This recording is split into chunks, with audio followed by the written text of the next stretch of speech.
भगवान विष्णु को श्री राम का अवतार क्यों लेना पड़ा? इसके पीछे श्रीमद् भागवत, वाल्मीकि रामायण, श्री हरवंश पुराण और रामचरितमानस में अलग अलग कारण बताए गए हैं।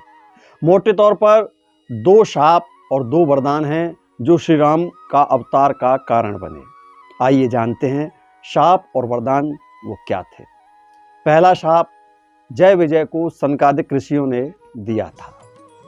श्रीमद् भागवत महापुराण के 3 अध्याय में कथा आती है कि सृष्टि के आरंभ में ब्रह्मा जी ने कई लोकों की रचनाएं करने के लिए तपस्या की। उनकी तपस्या से प्रसन्न होकर के भगवान विष्णु ने सनक, सनंदन, सनातन और सनत कुमार नाम के 4 मुनियों के रूप में अवतार लिया। ये भगवान विष्णु के पहले अवतार माने जाते हैं। वैकुंठ लोक में भगवान विष्णु के जय विजय नाम के 2 द्वारपाल थे। एक बार सनकादिक मुनि उनके दर्शन करने के लिए वैकुंठ आए। जब सनकादिक मुनि द्वार से निकलकर जाने लगे तो जय विजय ने हंसी उड़ाते हुए उनको रोक लिया। सनकादिक मुनियों को ये बात बहुत बुरी लगी। उन्होंने दोनों को 3 जन्म तक राक्षस योनि में जन्म लेने का श्राप दे दिया। क्षमा मांगने पर सनकादिक मुनि ने कहा कि तीनों ही जन्म में तुम्हारा अंत स्वयं भगवान श्री हरि करेंगे। 3 जन्म के बाद तुम्हें मोक्ष की प्राप्ति होगी। पहले जन्म में जय विजय ने हिरण्यकश्यपु और हिरण्याक्ष के रूप में जन्म लिया। भगवान विष्णु ने वराह अवतार लेकर के हिरण्याक्ष और नरसिंह अवतार लेकर के हिरण्यकश्यपु को मारा। दूसरे जन्म में जय विजय ने रावण और कुंभकर्ण का जन्म लिया। इनका वध करने के लिए भगवान विष्णु को राम अवतार लेना पड़ा।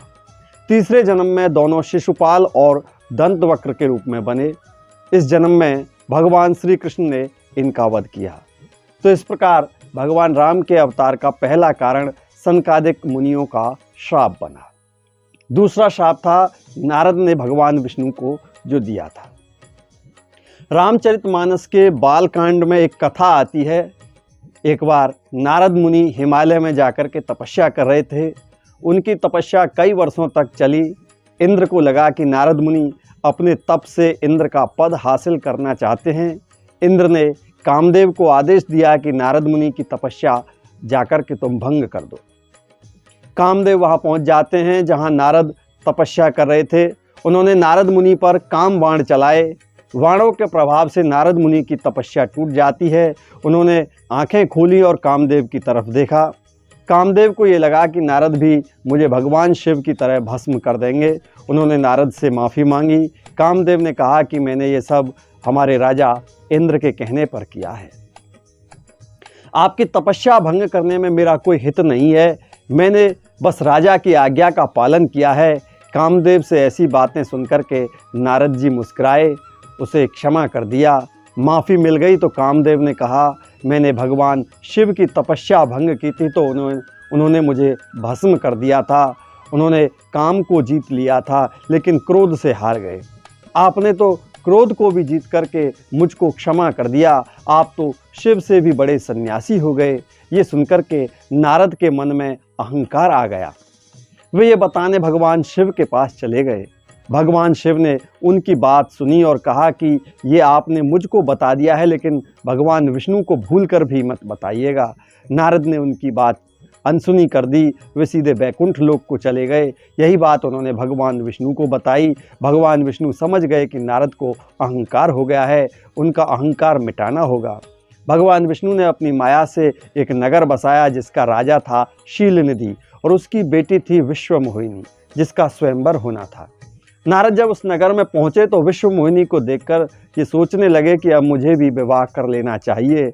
उन्होंने भगवान विष्णु के पास जाकर के कहा कि आप अपनी माया से मुझे अपना रूप दे दीजिए ताकि विश्वमोहिनी अपने स्वयंवर में मुझे ही चुन ले। भगवान विष्णु ने नारद का मुंह बंदर जैसा बना दिया। विष्णु खुद स्वयंवर में पहुंचे और विश्वमोहिनी ने उन्हें अपना वर चुन लिया।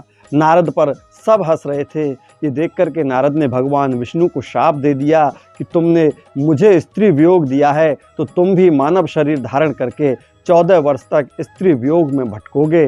मुझे बंदर का मुंह दिया है, यही बंदर तुम्हारी पत्नी को खोजने में सहायता करेंगे। नारद का ये शाप भगवान विष्णु ने ग्रहण कर लिया। इस तरह दूसरा शाप राम अवतार का कारण बना। अब बातें 2 वरदान की करते हैं, कथा आपको सुनाते हैं। पहला वरदान विष्णु ने मनु और शत्रुपा को दिया था। श्रीमद् भागवत महापुराण कहती है कि सतयुग में मनु और शत्रुपा जो ब्रह्मा के ही अंश से जन्मे थे, दोनों ने संतान पाने के लिए भगवान विष्णु की वर्षों तक तपस्या की। उनकी तपस्या से खुश होकर के भगवान विष्णु प्रकट हुए। उन्होंने मनु और शत्रुपा से पूछा कि क्या वरदान चाहिए। दोनों ने कहा कि भगवान, हमें आपके जैसी संतान चाहिए। भगवान विष्णु बोले, मेरे जैसा तो बस मैं खुद ही हूँ, तो मैं खुद ही तुम्हारे पुत्र के रूप में जन्म लूँगा। त्रेता युग में तुम राजा दशरथ और शत्रुपा कौशल्या बनकर के जन्मेंगी। मैं तुम्हारे पुत्र राम के रूप में जन्म लूँगा। इस तरह मनु शत्रुपा को मिला वरदान राम जन्म का कारण बना। अब दूसरे वरदान की बात करते हैं। रावण को भगवान ब्रह्मा ने जो दिया था। वाल्मीकि रामायण के मुताबिक भगवान ब्रह्मा के लिए रावण ने कठोर तपस्या की थी। ब्रह्मा प्रसन्न हुए, रावण से वरदान मांगने को कहा। रावण ने कहा, मुझे अमर होने का वरदान चाहिए। ब्रह्मा जी ने जवाब दिया कि इस संसार में कोई भी अमर नहीं है, जो पैदा हुआ है उसे मरना ही होगा। हाँ, तुम अपने मरने की परिस्थितियाँ खुद तय कर सकते हो। रावण ने कहा, ठीक है महाराज, आप मुझे वरदान दीजिए कि मुझे कोई देवता या दानव नहीं मार सकता है। न नाग, न किन्नर, न गंधर्व, न यक्ष गण या कोई देवी भी न मार सके। मुझे कोई हिंसक पशु भी न मार सके। ब्रह्मा जी ने उसको ये वरदान दे दिया। रावण ने मनुष्य और वानर ये दो छोड़ दिए, क्योंकि उसे लगा था कि जब कोई नहीं मार सकता तो नर और वानर ये दोनों उसे कैसे मार पाएंगे। रावण को ब्रह्मा का दिया ये वरदान भी कारण था कि भगवान विष्णु को मानव रूप में राम अवतार लेना पड़ा, क्योंकि रावण को कोई साधारण मानव ही मार सकता था। इस तरह दो शाप और दो वरदान भगवान श्री राम अवतार के मुख्य कारण बने। दोस्तों, श्री रामचंद्र जी से जुड़ी ये जानकारी आपको कैसी लगी हमें कमेंट करके बताना, और वीडियो अच्छी लगी हो तो वीडियो को लाइक और शेयर करना ना भूलें, और ऐसी ही वीडियो प्राप्त करने के लिए हमारे चैनल को सब्सक्राइब जरूर करना। जय श्री राम।